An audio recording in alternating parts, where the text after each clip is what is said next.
झूले की आवाज?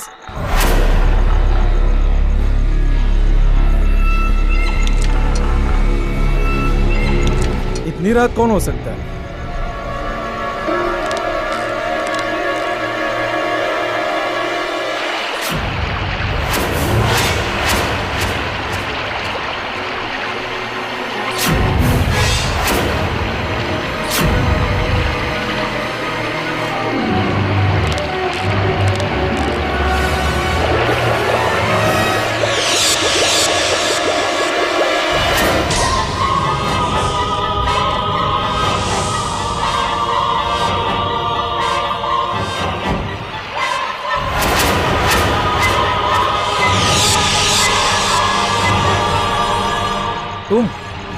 तुम्हें मैंने मना किया था ना यहाँ आने से। इतनी रात गए तुम यहाँ क्या कर रहे हो? मुझसे इतनी ऊंची आवाज में बात मत करो। मुझे ये बिल्कुल पसंद नहीं। कल तुमने मेरी बेइज्जती की और मुझसे अपनी बेइज्जती सहन नहीं होती। पागल हो क्या? कल तुम्हें मना करने के बाद भी तुम यहाँ आ गए। अब चुपचाप यहाँ से चले जाओ, वरना तुम्हें कल की तरह मार मार के यहाँ से बाहर भगा दूंगा। कल उन लोगों के सामने मैंने तुम्हें कुछ नहीं कहा था, पर आज मैं तुम्हें नहीं छोड़ूंगा, क्योंकि कोई मुझसे ऊंची आवाज में बात करे ये मुझे बिल्कुल पसंद नहीं। अच्छा, अब मैं तुम्हें बताता हूँ मुझे क्या पसंद है। भागते हो कि नहीं? मैंने तुम्हें एक बार कहा ना, मुझे ऐसे लोग बिल्कुल पसंद नहीं जो मेरी बेइज्जती करते हैं।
How come you are here, my son? This is not a playground. ये चर्च है। मैं जानता हूँ फादर, मुझे आपसे कुछ कन्फेस करना है। कन्फेस? अभी तुम इतने बड़े नहीं हुए हो कि तुम्हें कुछ कन्फेस करना पड़े। हाँ? अगर तुमसे कोई गलती हो भी गई तो गॉड तुम्हें माफ कर देंगे, क्योंकि तुम अभी बच्चे हो।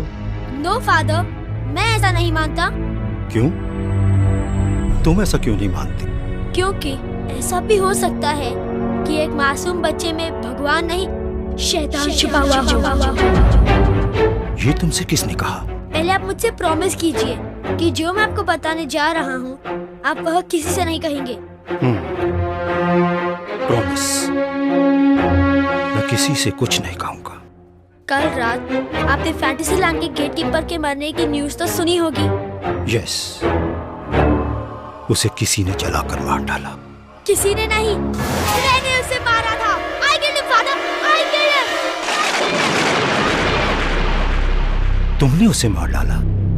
लेकिन क्यों? क्योंकि उसने सब लोगों के सामने मेरी बेइज्जती की, और जो लोग मेरी बेइज्जती करते हैं मैं उन्हें जिंदा नहीं छोड़ता। What?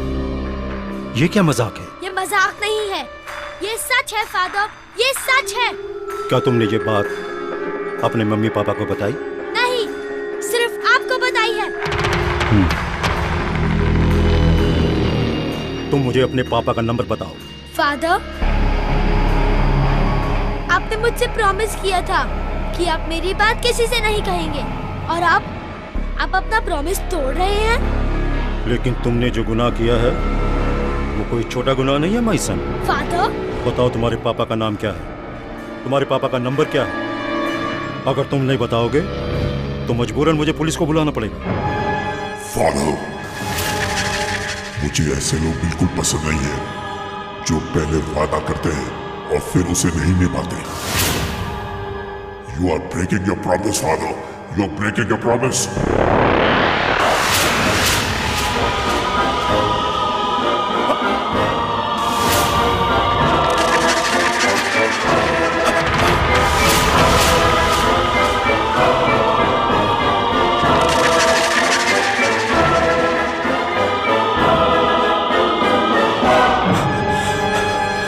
कौन हो तुम? यहाँ क्या कर रहे हो? ये गॉड का घर है।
ये तो फादर क्रिस्टो की आवाज है।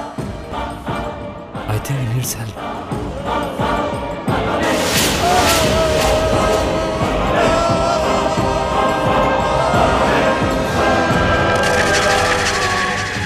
फादर, मैंने आपसे कहा था जो लोग मेरे साथ विश्वासघात करते हैं मैं उन्हें जिंदा नहीं छोड़ता।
I don't know. ये क्या हुआ देखो।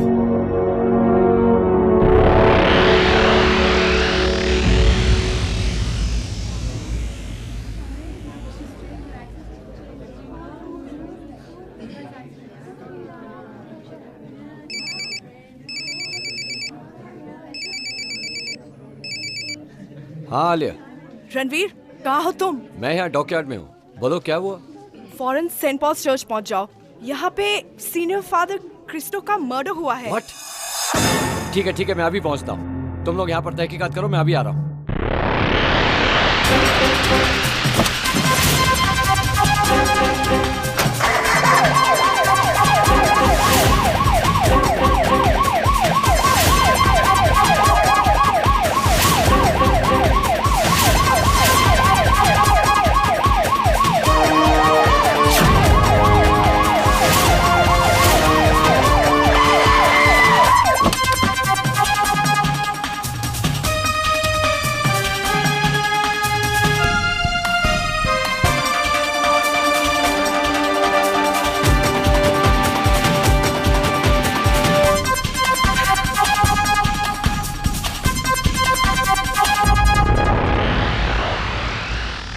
रणवीर, मौत जलने से हुई है, लेकिन जलाने का तरीका समझ में नहीं आया।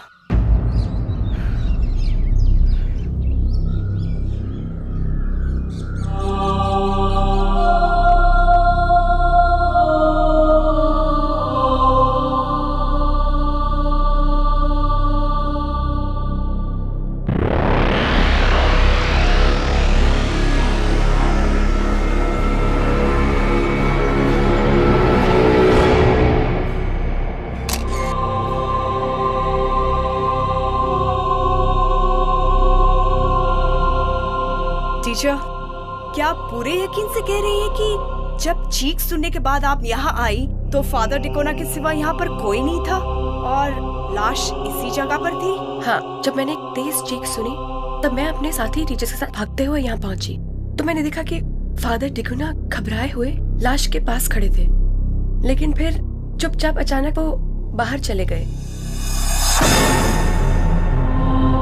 मैं आपसे कुछ सवाल करना चाहता हूँ, लेकिन मेरे सवालों का जवाब देने से पहले ठीक से सोच लीजिएगा। जी पूछिए।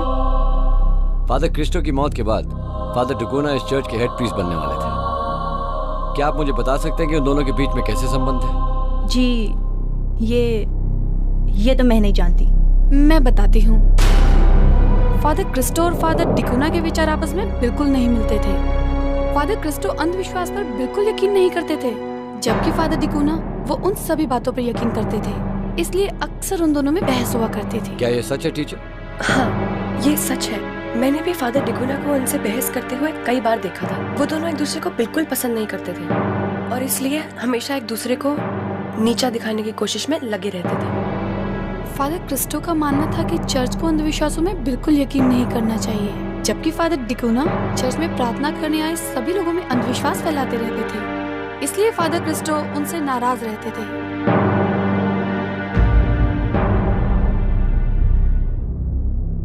यानी उन दोनों के बीच में तनाव रहता था। Well, thank you teachers, thank you very much. चलो Alia.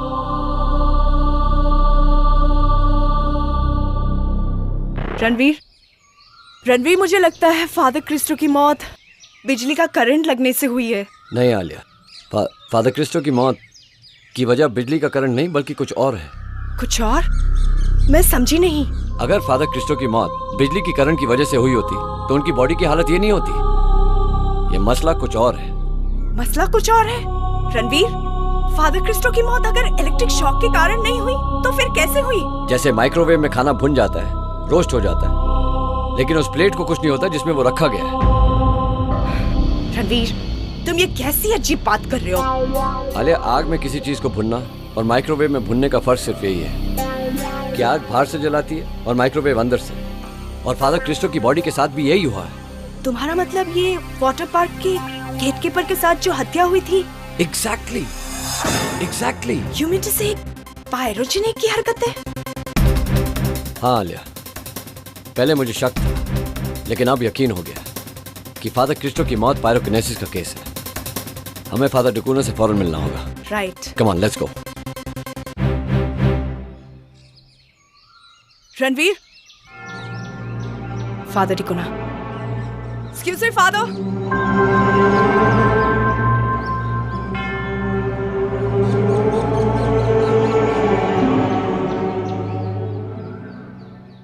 Hello father. Hello. Hello father. Hello my son. Father, मेरा नाम रणबीर है, ऑफिसर ऑन स्पेशल ड्यूटी, और ये मेरी कोलीग आलिया है। कहिए, how can I help you? Father, आपके हेड प्रीस्ट फादर क्रिस्टो की हत्या हो गई है, और उनकी डेड बॉडी के पास सबसे पहले आप थे। फिर अचानक उन्हें छोड़कर आप कहां चले गए? फादर, आप इतना रिलैक्स कैसे दिखाई दे रहे हैं? जबकि सारा स्कूल और सोसाइटी ये खबर सुनकर शॉक रह गई। माय सन, जब भी किसी की मौत आती है तो उसे कोई रोक नहीं सकता। एक दिन गॉड सभी को अपने घर बुला लेता है। हम सबको वहीं जाना है जहां पर फादर क्रिस्टो गए हैं। माय सन, मुझे भी फादर क्रिस्टो की मौत का बड़ा अफसोस है, पर क्या कर सकते हैं, होने को कौन टाल सकता है। लेकिन फादर, जिस तरह फादर क्रिस्टो की डेथ हुई है वो नेचुरल नहीं है, उनका मर्डर हुआ है। क्या आपको ऐसा नहीं लगता? यस माय चाइल्ड, उनकी डेड बॉडी देखने के बाद मुझे भी कुछ ऐसा ही महसूस हुआ था। फादर, आपको देखकर ऐसा नहीं लगता कि फादर क्रिस्टो की हत्या के बाद आपको कोई दुख हुआ है? आप तो अपना दिन का सारा काम ऐसे कर रहे हैं जैसे कि कुछ हुआ ही नहीं। तो क्या मैं अपनी ड्यूटी भूल जाऊं? माय सन, आप नहीं जानते कि फादर क्रिस्टो की मौत के बाद इस चर्च की सारी जिम्मेदारियां मेरे कंधों पर आ गई हैं। अब सिर्फ मैं ही इस चर्च का इंचार्ज हूं। यही सब जानकर तो मैं आपसे सवाल कर रहा हूं। फादर क्रिस्टो की जलने से मौत हुई है और आप वहां मौजूद थे। आपके सिवा वहां और कोई नहीं था, इसलिए सिर्फ आप ही जानते हैं कि वहां क्या हुआ होगा। तो क्या आप मुझ पर शक कर रहे हैं? आप ये सोच रहे हैं कि फादर क्रिस्टो की मौत का जिम्मेदार मैं हूं? मैंने उन्हें जलाया है? हाँ, और नहीं भी, क्योंकि मुझे पता चला कि आप दोनों के बीच में अनबन थी। सिर्फ आप ही एक शख्स हैं जिन्हें फादर क्रिस्टो की मौत के बाद सबसे ज्यादा फायदा होने वाला था।